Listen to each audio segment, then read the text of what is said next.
이번 주 화요일 날 이제 내가 목사 안수를 받습니다. 목사 안수를 받습니다. 여러분은 그 목사 안수를 받는 것에 대해서 어떤 의미를 두고 계십니까? 어떤 의미를 두고 계십니까? 왜 꼭 목사 안수를 받을까? 그쵸? 그런 생각을 하나요? 아무 생각도 없죠. 그냥 엄마가 한다니까 그러는 거지. 자, 목사 안수의 의미, 목사란 무엇인가? 목사 안수의 의미를 좀 살펴보고자 합니다. 성경 말씀 에베소서 4장 11절부터 12절까지 찾으세요. 에베소서 4장 11절에서 12절까지.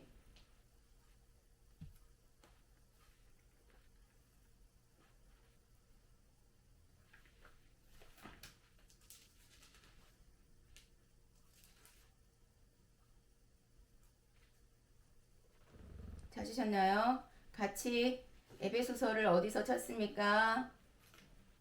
고갈 앱 4장 11절 12절 같이 읽겠습니다. 시작. 그가 어떤 사람은 사도로, 어떤 사람은 선지자로, 어떤 사람은 복음 전하는 자로, 어떤 사람은 목사와 교사로 삼으셨으니 이는 성도를 온전하게 하여 봉사의 일을 하게 하며 그리스도의 몸을 세우려 하심이라. 아멘. 여기서 그가라는 것은 예수님을 말합니다. 예수님이 어떤 사람은 무엇으로 세우셨다 합니까? 사도로, 어떤 사람은 선지자로, 어떤 사람은 복음 전하는 자로, 어떤 사람은 목사와 교사로 삼으셨으니 라고 말씀을 합니다. 그래서 여기에 나오는 5가지 직임을 가리켜서 오중직임이라고 합니다. 그런데 이것은 신약시대의 사도 바울이 쓴 건데 지금 예수님이 가신 지 2000년이 넘은 지금에는 사람들이 말하기를 사도는 없다 라고 말하고 선지자라는 말도 잘 쓰지 않고 또 그렇습니다. 사도 선지자라는 말을 잘 쓰지 않는데 복음 전하는 자, 목사, 교사라는 단어가 나옵니다. 이 당시에 사도라는 것은 예수님의 12 제자에게만 사도라는 호칭을 붙였습니다. 거기에다가 사도 바울은 자신을 스스로 사도라고 일컫습니다. 자기도 사도라고 하는 것입니다. 사도라는 것은 보내심을 받은 자, 사절, 대사, 특사 이런 뜻인데 이것이 단순한 사절, 심부름꾼이 아니라 책임 있는 직무, 권한을 위임받은 대표를 가리켜서 사도라고 합니다. 예수님께서는 12 제자를 특별히 훈련시키시고 그들에게 천하 만민에게 복음을 전하라는 그런 예수님의 증인이 되라는 그런 사명을 주셨습니다. 그래서 그 12 사도를 사도라고 하고 여러분이 예배 시작할 때 외우는 사도신경 그 사도의 사도가 여기서 말한 사도입니다. 사도신경이라는 게 왜 있었냐면 예수님을 믿는 것이 만만한 일이 아닙니다. 예수님도 십자가에 달려 죽으셨죠. 죄가 없으신 분인데 매 맞고 채찍질 당하고 온몸이 찢어지고 십자가에 달려서 창을 찔러서 물과 피를 다 쏟고 예수님은 그렇게 죽으셨어요. 그리고 예수님을 전하는 그 제자들 그 삶이 평안했다고 생각하나요? 잘 먹고 잘 살고 부자로 살고 좋은 차 몰고 뭐 남들이 심부름 다 해주고 남들이 막 떠받들어주고 높은 자리에 올라서 이렇게 살았다고 생각을 혹시 하시나요? 아닙니다. 그들도 십자가 처형을 당했고 이 글을 쓴 사도 바울은 바위에 머리를 얹고 칼로 목베임을 당했습니다. 그래서 사도 바울의 머리가 떨어져서 댕강 3번이나 굴렀다고 합니다. 사도 바울 그렇게 죽은 사람이에요. 예수님의 수제자 베드로, 그쵸? 예수님의 제자 중에서 가장 우두머리라고 하면 베드로라고 할 수 있는데 그 베드로 예수님은 십자가에 똑바로나 달려서 죽으셨지 이 베드로는 거꾸로 달려서 죽었어요. 예수님의 그 사도들이 다 이렇게 험악한 죽음을 당했습니다. 예수님을 믿는다는 것은 복음을 전한다는 것은 하나님의 자녀로 산다는 것은 여러분 그렇게 세상 즐길 거 다 즐기고 놀 거 다 놀고 나 하고 싶은 거 하고 그렇게 사는 삶을 말하는 게 아니에요. 그런데 우리가 얼마나 잘못됐었는지 6.25 때 우리나라가 전쟁이 나고 온갖 것이 다 폐허가 되고 사람들이 다 살 희망도 없고 소망도 없기 때문에 그 당시에 축복을 외쳤고 예수님을 믿으면 복 받습니다. 잘 삽니다. 잘 됩니다. 라고 외쳤어요. 그렇습니다. 하나님을 믿는 것은, 하나님의 자녀로 사는 것은 잘 삽니다. 왜냐? 하나님이 모든 것의 왕이시고 모든 것의 주인이시죠. 구약시대에 아브라함이나 야곱이나 요셉이나 이런 사람들 보면 거업으로 살았어요. 하나님께서 그들에게 복을 주셨어요. 왜? 그들은 복 받을 수밖에 없었어요. 처음부터 복 주신 거 아니에요. 그들이 복 받게 하기까지 하나님께서는 어마어마한 훈련을 시켰습니다. 아브라함에게는 너 부모 형제 다 떠나라. 니네 집 다 떠나라. 라고 말씀하셨고, 그러고도 아브라함은 25년 후에 아들을 낳았어요. 이삭이라는 아들을 낳았어요. 그 전까지 애도 없었어요. 그리고 하나님은 아브라함에게 복을 주셨습니다. 요셉이라는 총리도 그래요. 애굽의 총리, 요셉은 애굽의 총리 잘 됐다고만 말하죠. 17살 때 형제들한테 버림을 받아서 노예로 팔려갔어요. 형제들이 구덩이에 집어넣었다가 얘를 죽이면 아무래도 안 될 것 같으니까 노예로 팔아넘기자 해서 얘는 그 원수의 나라에 노예로 팔려간 자예요. 요셉이라는 자는.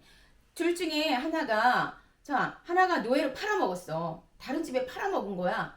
엄마는 죽은 줄 알았어. 우리 두 딸이 같이 나갔는데 하나만 돌아오고 하나는 돌아오지 않아. 그러면서 한 애가 얘 피 묻고 막 이런 옷을 갖고 왔어. 엄마, 얘 깡패 만나서 얘 끌려갔어요. 얘 어떻게 됐는지 몰라요. 끌고 갔어요. 라고 하는 거야. 죽었을 것 같아요. 깡패 5-6명이 와서 엄마 얘 두드려 패고 막 끌고 갔어요. 나만 간신히 살아왔어요. 집에 와서 이렇게 말하는 거야. 팔아먹은 거야, 한 애가.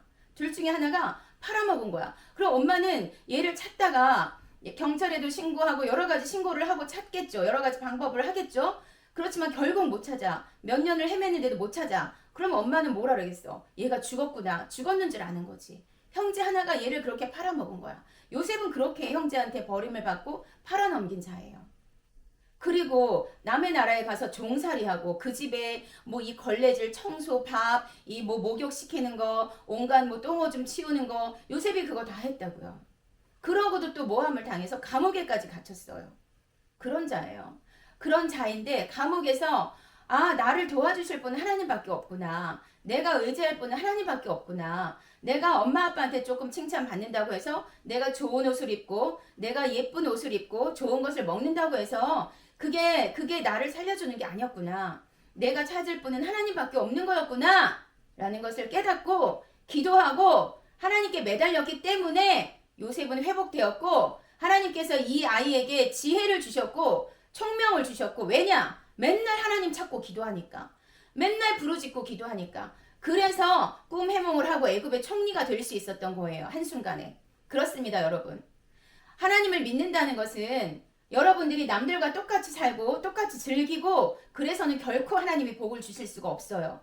여러분이 하나님 믿는 게 조금 힘들더라도 주일 예배에 가는 것을 목숨 바쳐서 가고 목숨 다해서 예배 드리고 졸리면 허벅지를 꼬집고 뭐 어떤 수를 써서라도 잠을 깨우고 찬양 드릴 때 남들은 열심히 찬양해도 혼자는 구경하면서 뭐 손뼉을 치는 건지 마는 건지 뭐 이러고 하는 예배 가인의 예배겠습니까? 아벨의 예배겠습니까? 가인의 예배죠. 그 가인은 하나님으로부터 어떻게 됩니까? 내쫓김을 받습니다. 원수들에 둘러싸여서 가인은 맨날 자기 목숨이 죽을까봐 그 염려와 걱정을 하고 살아야 합니다. 그러고 살고 싶습니까?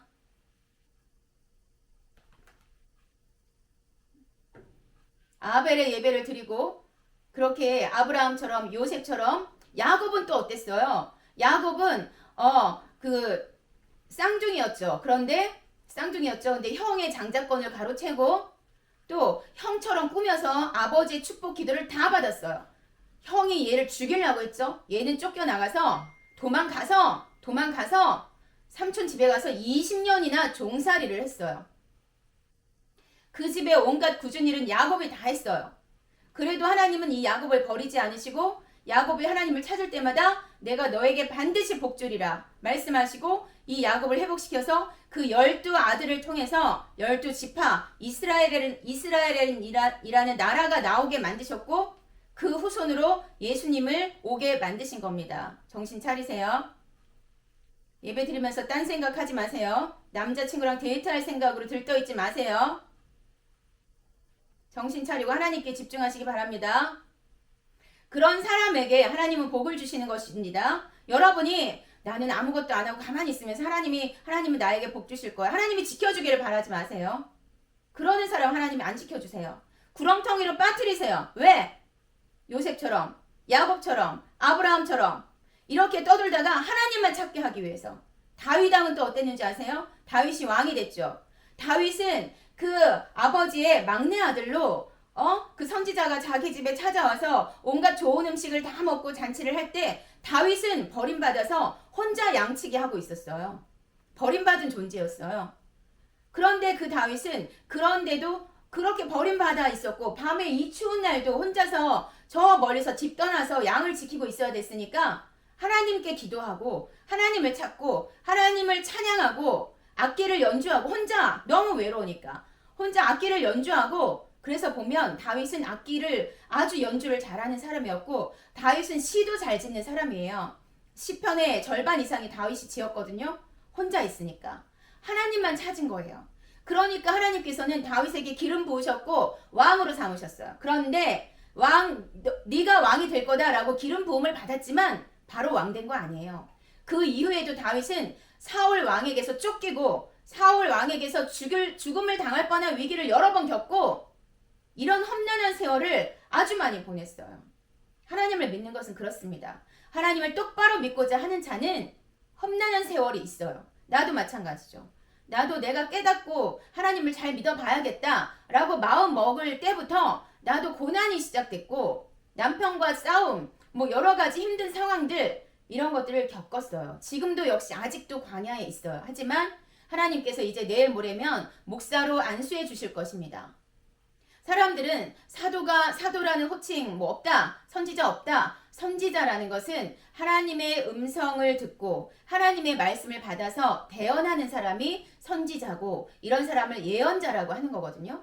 앞니를 점 찍는 게 예언자가 아닙니다. 성경에서 예언자는 하나님의 말씀을 듣고 하나님의 말씀을 말해주는 사람의 예언자예요. 사무엘이 사울에게 기름 부은 거, 그 사람이 선지자이고 그 사람이 예언자입니다. 또 사무엘이 다윗에게 하나님께서 당신을 왕으로 세우기를 원하십니다 하고 기름을 부었어요. 그 사무엘이 선지자이고 그 사람이 예언자입니다. 예언자를 멸시하지 마세요. 함부로 하지 마세요. 그렇게 하는 사람들은 성경을 모르기 때문에 그렇습니다. 그리고 성경의 말씀은 이 말씀 자체가 예언이에요. 뭐예요? 성경 말씀 자체가 하나님의 말씀이죠. 하나님의 말씀을 전하기 때문에 이것이 예언이라는 것입니다.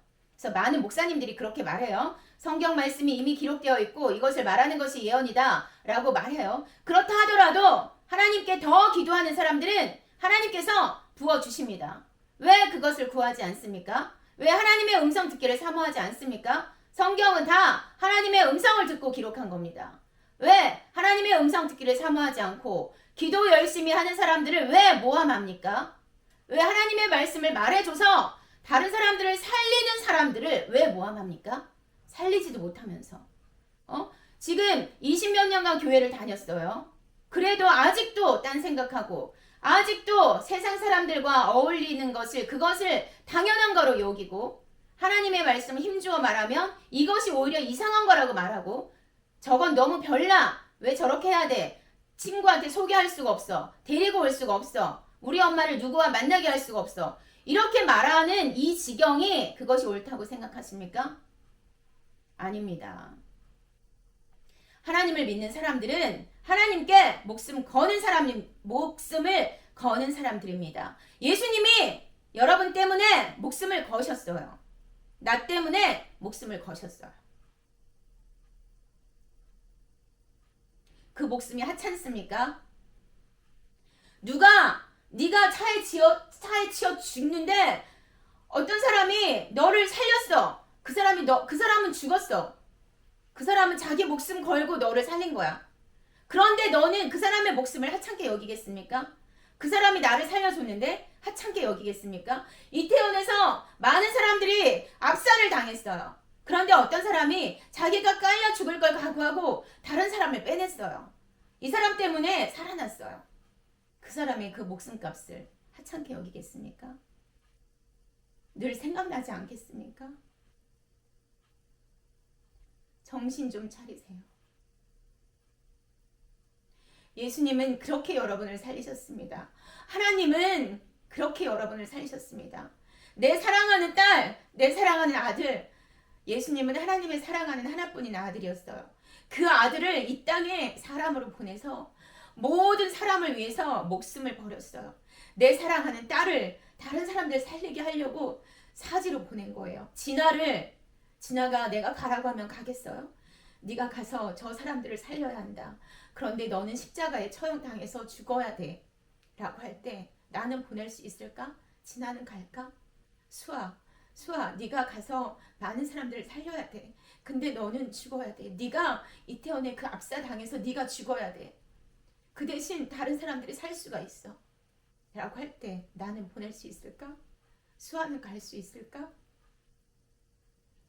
예수님의 목숨은 그런 목숨이에요. 그런 목숨이에요. 취미생활이 아니에요. 여러분이 교회 가는 게 취미생활이 아니에요. 뭐 좋은 말 들으러 가는 거 아니에요. 여러분이 전도를 하는 것은 생명을 살리는 거예요. 예수님을 믿으면 이 땅에서도 내 마음 기쁘게 사는 것이고 천국 가는 것이고, 예수님을 믿지 않으면 이 땅에서 비록 조금 부자로 살 수 있다 할지라도 지옥 가는 거예요. 죽는 거예요. 그런데도 친구들을 전도하라는 그 말을 할 수 없다, 말할 수 없다, 이렇게 말한다는 것은 아직도 가인과 같은 상태인 거예요. 정신 차리고 하나님을 믿는다는 게 무엇인지 똑바로 믿으시고 그런 사람에게 하나님이 복을 부어주십니다. 그런 사람은 하나님이 반드시 잘 되게 하십니다. 왜? 그 사람은 많은 사람을 살릴 사람이기 때문에. 왜? 그 사람의 말을 듣고 많은 사람들이 교회로 올 거기 때문에. 제가 믿는 하나님 뭔가 다르다. 쟤는 뭔가 다르다. 하나님께서 여러분에게 그래도 내가 막아서고 똑바로 믿어보려고 애쓰고 몸부림치다 보니까 그나마 여러분들, 어떤 사람들은 직분자인데도 자녀들은 교회도 나오지 않고 그런 사람들도 많아요.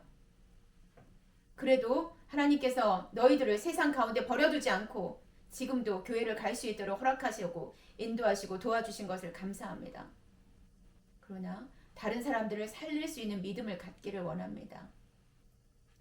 목사는 기름 부음 받은 자입니다. 사람들은 목사를 지금 욕하고 어쩌고 저쩌고 하지만 보세요. 믿는 사람들조차도 엉망진창이고 교회가 똑바로 가르치지 않으니까 목사가 욕을 먹습니다. 그러나 목사는 기름 부음 받은 존재입니다. 하나님의 종으로, 하나님의 말씀을 전하는 자로, 생명을 살리는 자로, 이제 드디어 내일 모레 나도 그런 목사의 대열에 합류하게 됩니다. 내 이후에도 우리 가정에서 하나님의 종들이 많이 나오기를 바랍니다. 기도하시겠습니다. 좋으신 하나님,